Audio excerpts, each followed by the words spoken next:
Now I'm going to show you something very, very, very different and very rare. This is the remake of the Seiko Arnie. I don't actually have the original Arnie, but I have done a video about it, so I have some good experience. Anyway, this is the new one, and it's solar powered, and it has some nice screw down buttons and a screw down crown.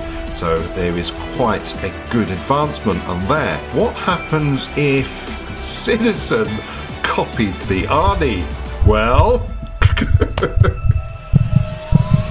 they did. And they did it back in 1987.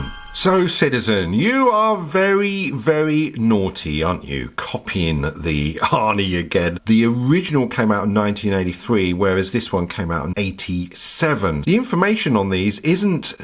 It's kind of hard to find, actually. In fact, it's near impossible. And to find another one like this is... no, there isn't. So, finding this was actually a massive amount of luck. And it's quite funny that I actually got the P130 and then sort of a week later I managed to find this, and this is going to be another odd thing. Look at that, and look at that. How about having all three? Now that would be amazing to have the original Arnie. Well, no, I haven't really got it. I was just joking. But if I did have the original Arnie, what a quad that would make. So anyway, I'm sneaking in the new one there. I know it's not the same, but to have these two here, these naughty cats together side by side, now that is a rarity. So take a screenshot of that now. Now, I must mention that on the original Arnie, it would have used two modules using the same battery. So basically the time and the LCD panel is running separately, but using one battery. Well, there's a good thing and a bad thing. Well, battery runs out, the both modules stop. The other good thing is if one of the modules stops, at least you have the other module to continue. Whereas on this one, and of course the new one, this shares the module with the battery. It also shares the seconds with the module, and this is going back to 87, remember. But I must add, it is kind of sort of unusual how this works. As always, I'm going to show you a tutorial of all the functions and really put you into a deep coma. But first, I think you need to sort of have a look around this watch. The shroud is made of hardened plastic, the same material used on the P130. It's using very tiny slot head screws on there, whereas on the original Arnie they would have used cross heads. There is no drilled lugs, but it is a very, very blatant sort of copy. The only difference is that the Arnie's display was at the top like that. And the hands were a little bit bigger. And look at the display there. See, they've gone for the triangle there, and they've just added a little point there just to keep them above the cheekiness. But the hands, look how tiny they are. I mean, the hour hand is just so short, and the minute hand, it just, I don't know where that's going. Whereas on this one, it sort of overlaps, and on the original, it does the same. I must say, this is in really good used condition. Despite it having lots of scratches on that, you still can see the time. I must add, there is something very special as well, because underneath this top crystal, there seems to be another crystal underneath. Now, the reason why is because I can actually see dust sandwiched between them both. Now, I can't really show this on the macro because I actually used a very powerful loupe. You just have to take my word for it. There is two crystals. Now, I don't want to take the module out and to show you guys because removing the crown doesn't look straightforward. Now, I did open it up and have a look inside because I wanted to replace the battery. Also, when I got the watch, it didn't have any alarm working. So with some research, I found out that it's not your usual spring connection. It actually has this little plate. And when I look on eBay at the sort of module of this watch used in other Citizens, again, this plate isn't there. So what happens? Does it just vanish? Does it disintegrate? Nobody seems to know. Well, I've sort of bodged it and got the alarm going, so I'm not going to open the case back again because I want to show you how it all works in this tutorial. But anyway, I just wanted to show you this is what it's like inside. And also I found in the instructions they include a diagram, and this is also on the P130. The instructions shows you what's all inside, like a Haynes manual for a car. It's incredible. They just don't do that these days. And I guess they just don't want you fiddling or to know. They want you to send it back. And in the day, you probably wanted to tinkle yourself and fix it. Well, probably a lot cheaper as well. Now, it didn't come on the original strap, and I don't know what the original strap is, so I've just picked up one of these, and there's a shot of the back case. Now, it is a snap-down case back, and it is rated to 100 meters. So let's have some measurements. So the shroud width, or the case width, is 43.9, and the thickness is all the ones at 11.1. Lug to lug is 47.3, and the lug width is 20.3. And of course you like a bit of weight as well. There we go, 64 grams. This cheeky Arnie doesn't have a model number, but it does have the module number, so it's 8952. And oddly, on the dial, it's written with 8950. Now, the 50 was released in 87, whereas the 52 was a bit later. And looking at the serial number here, being that starts off with 0, this is either 80 or 90. Well, it can't be 80, so it's 90s. It's all very peculiar. Anyway, it's made in Japan, and it has an arrow pointing to 6, and it has GN-4-S, and then it has some other numbers there, which I won't repeat. You can freeze frame it and sort of take it from there. Let's have a little bit of detailing on this side here, where you can see the nice big pushers there and the crown. Now, the crown isn't screwed down, and it is actually quite a tiny little crown considering. And here you have Citizen quartz, and then you have water resistant, 10 bars. 10 bars on a snap case. But I like the depth on the dial, because that chapter ring is broken down into 2 parts. The first part that slopes down, it carries the hour markers and the minute markers, and then it has like another chapter ring, which is another little bit of a slope, but this has lots of little informations on there. So the first one is alarm chronograph, and then this one is indicating with a little arrow that this button does the light start and stop. Then you've got this one, the crown, is doing mode, very unusual, and this bottom button here does lap and reset. Whereas on the left side here, it's going to indicate with 3 little icons. Either it's going to be the hourly chime, or it's going to be alarm 2 or the alarm 1. And whereas on the other side, the right side, is going to indicate the timer and the stopwatch. Yes, you're following it, aren't you? It's actually got the same sort of features as on the P130. Now the bezel does move, and it does 60 clicks that way, and it also does 60 clicks going the opposite way. So really, that is 120 clicks, isn't it? I must admit, you could see it moving. I tell you what, this bezel is very industrial.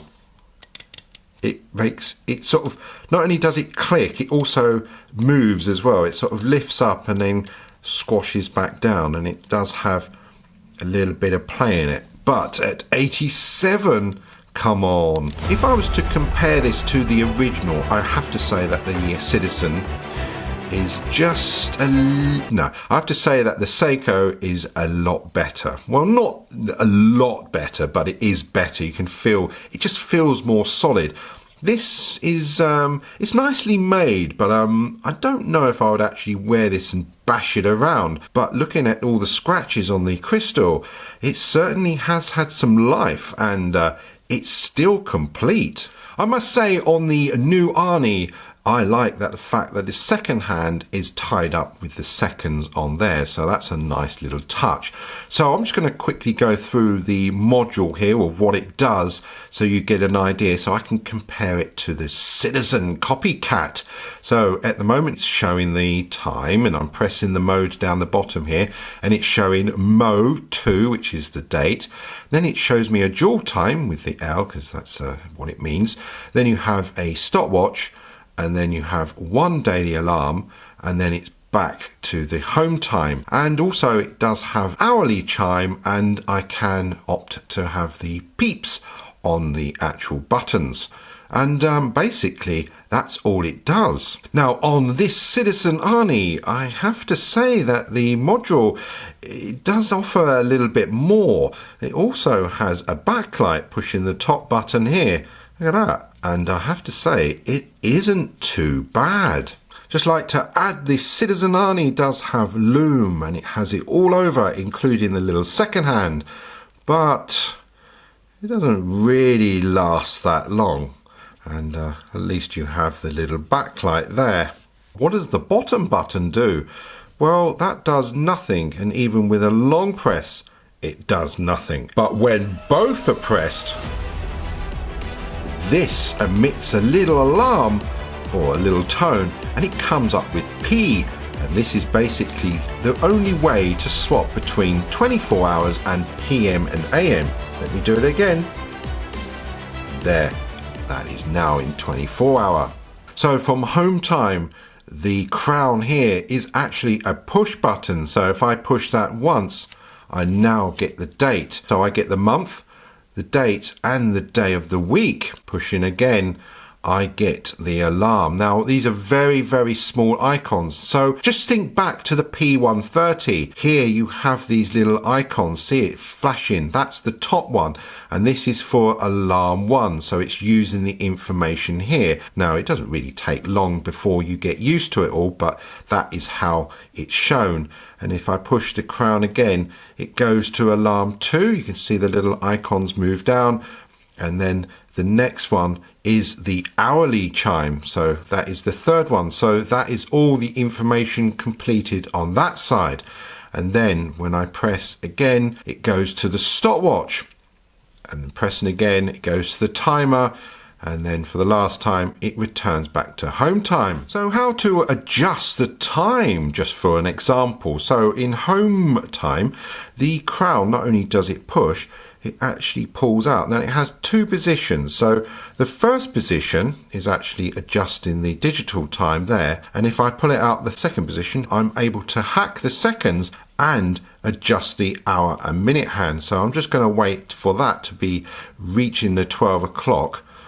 And I must say it's not really hitting the hourly markers perfectly, so right, so that's good enough. And then I can adjust the hands. Now notice the second hand is actually moving, so if I say wanted to be, say, 1:45, if I went past and then went backward, you see the second hand actually sort of goes back a little bit more correcting. So say I wanted to hack it like that, I look at the atomic clock, it's 59, boom, and that's 0. So now the second hand is ticking away, but notice the digital time is completely wrong. So what do? Well, I pull the crown out to the first position, and then I can opt to reset the seconds. So I'm just going to wait for that to turn to 12 o'clock. Now this is what's kind of strange. Well, you're going to see it actually. I don't need to really sort of explain too much, but I thought I'm going to show you. Well, you know me in my details. So it gets to 12,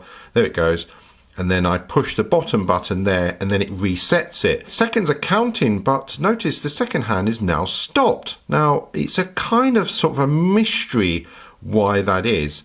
And then it starts counting again, and the seconds are out because this is nearly on 20 and this hasn't even reached 10. So what I found best way to do it is actually reset the seconds first. Now I've hacked the seconds, I'm now going to adjust the time correctly. I'm going to put it at 1/4 like that, just as example, waiting for the seconds, 58, 59, and then push the crown in. Now it actually does compensate, even though the second hand is slightly out, but it's hitting the markers. Look, It's absolutely perfect.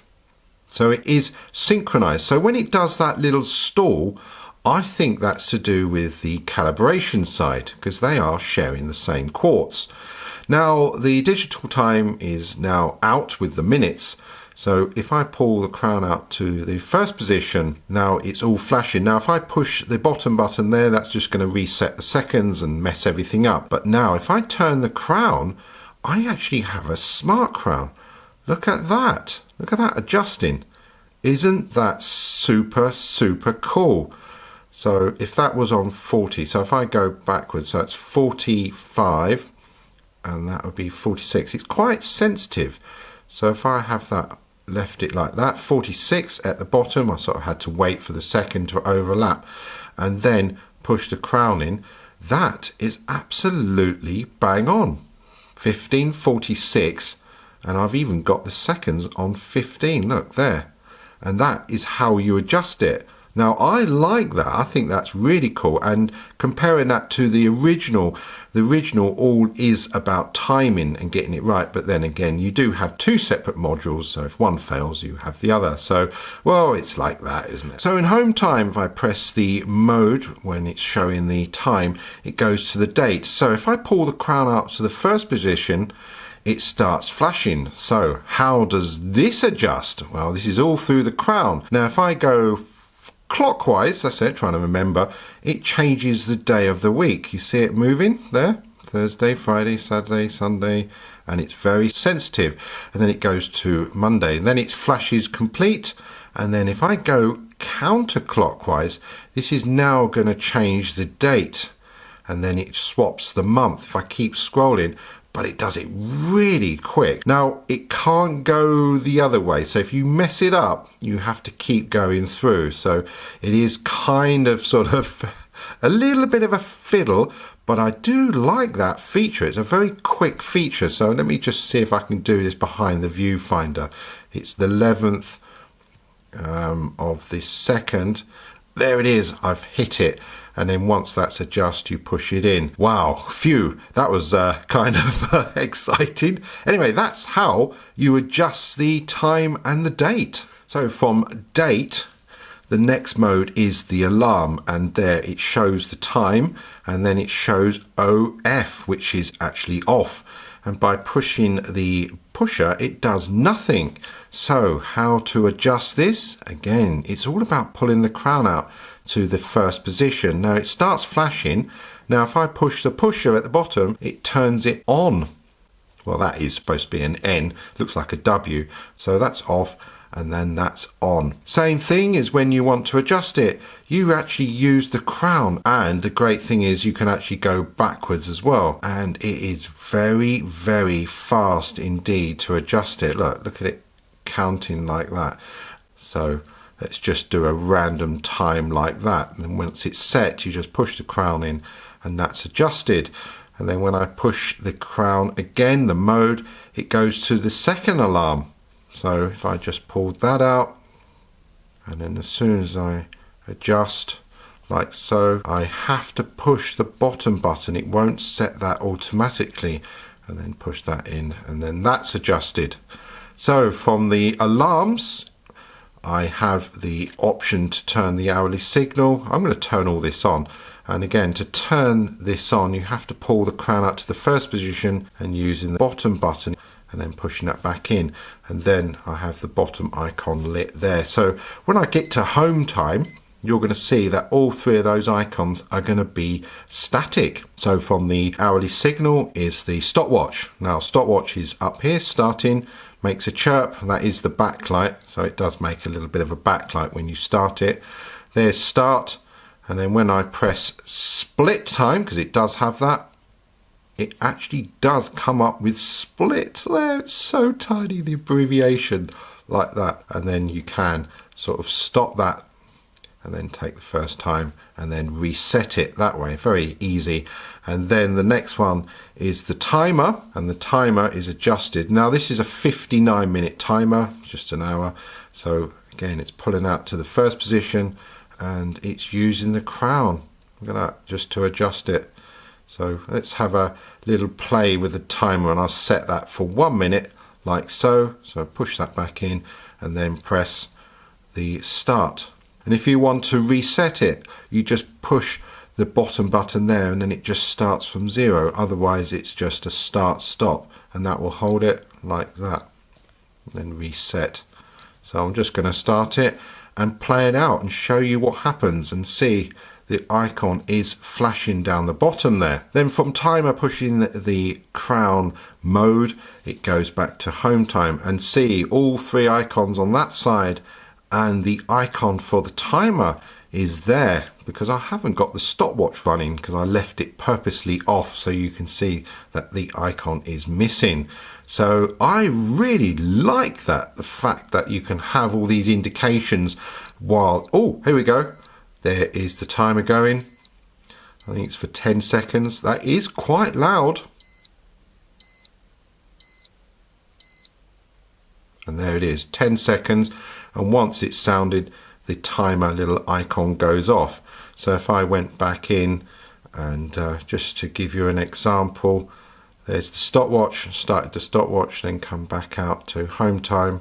There you can see the little icon is there for the stopwatch. Very, very, very small, but it's all there. I also like to add that alarm 1 and 2 make a different tone as well, much like on the P130.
Well, I must say, this was a very unusual video.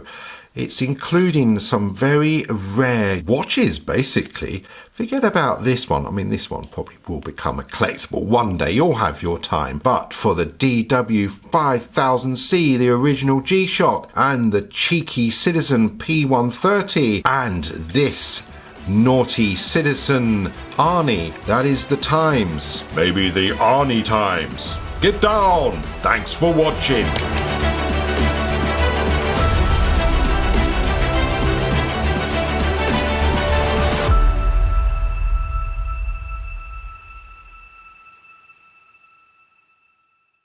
So pressing the oh, I'm gonna sneeze.